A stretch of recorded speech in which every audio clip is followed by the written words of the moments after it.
Oke,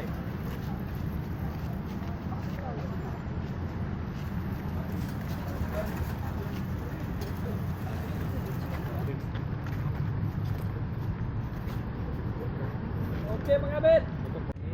Ano tatonya? Pak Kabit biar baca jalan ceritanya bentar ya. Jangan gini dulu.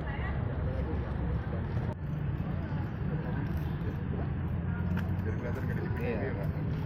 Kasih orang Ah. tangan biar ketengok di TV itu kan. TV bapak tuh. Oh ya. Cocok niyan, cocok Abed. Begitu ada kejadian, kita membentuk tim gabungan atas perintah Pak Kapolda dengan jajaran Polrestabes Palembang ya, Kasat Reskrim koordinasi dengan Kasubdit Jatanras beserta unit kita yang nangani, kemudian melakukan penyelidikan yang intensif ya.